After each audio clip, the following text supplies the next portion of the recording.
11ാമത്തെ ആഴ്ചയിൽ നിങ്ങളുടെ കുഞ്ഞ് ഒരു തവളക്കുഞ്ഞിനെ പോലെ കാണുമെങ്കിലും അവർക്ക് പലതും ചെയ്യാൻ കഴിയും.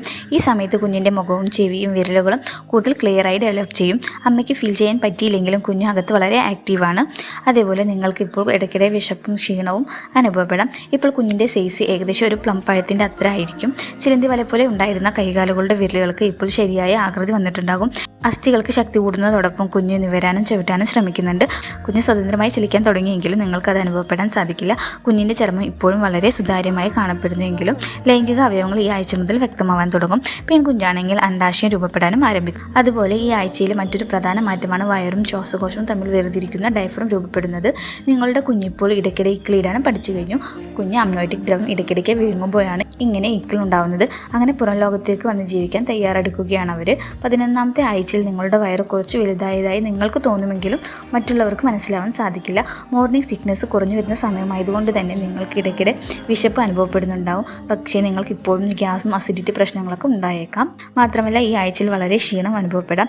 എവിടെയെങ്കിലും കിടക്കാനാവും തോന്നുക. കാരണം പിറക്കാനിരിക്കുന്ന കുഞ്ഞിനു വേണ്ടി ശരീരം തയ്യാറായിക്കൊണ്ടിരിക്കുകയാണ്.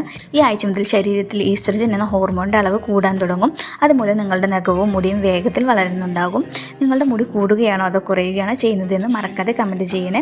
അതേപോലെ ശരീരത്തിൽ രക്തയോട്ടം കൂടുകയും ധാരാളം പോഷകങ്ങൾ ചർമ്മത്തിലും മുടിയിലും എത്തിച്ചേരാനും ഇത് സഹായിക്കുന്നുണ്ട്. ഗർഭാവസ്ഥയിൽ ചർമ്മം വലിഞ്ഞു മുറുകുന്നത് മൂലം സ്ട്രെച്ച് മാർക്കുകൾ ഉണ്ടാവാൻ തുടങ്ങും. വയറ്, ഇടുപ്പ്, തുടകൾ, കൈകൾ, മാറിടം എന്നിവിടങ്ങളിലാണ് ഇത് സാധാരണയായിട്ട് കാണപ്പെടുന്നത്. ഈ സ്ട്രെച്ച് മാർക്കുകൾ തടയുന്നതിനായിട്ട് ചർമ്മത്തിൽ ജലാംശം നിലനിർത്തുക, നല്ല മോയ്സ്ചറൈസിങ് ക്രീം യൂസ് ചെയ്യുക, ചൊറിയാതിരിക്കുക, അതേപോലെ എണ്ണ തേക്കുക അല്ലെങ്കിൽ സ്ട്രെച്ച് മാർക്ക് ക്രീമുകൾ ഗർഭകാലത്തും പ്രസവത്തിന് ശേഷവും യൂസ് ചെയ്യുക. അതേപോലെ ഗർഭകാലത്ത് വളരെ അത്യാവശ്യമായ പോഷകമാണ് വിറ്റാമിൻ B1 അഥവാ തയാമിൻ. ഇതിൻ്റെ അഭാവം ഛർദി, ക്ഷീണം, തളർച്ച എന്നിവയ്ക്കൊക്കെ കാരണമാകുന്നുണ്ട്. അതുകൊണ്ട് തയാമിൻ അടങ്ങിയ ഭക്ഷണങ്ങൾ കൂടുതൽ ഡയറ്റിൽ ഉൾപ്പെടുത്തുക.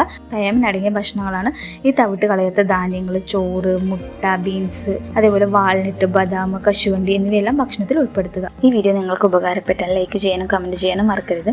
ഇനി വരുന്ന പ്രഗ്നൻസി അപ്ഡേറ്റുകൾക്കായി നമ്മുടെ ചാനൽ സബ്സ്ക്രൈബ് ചെയ്യൂ.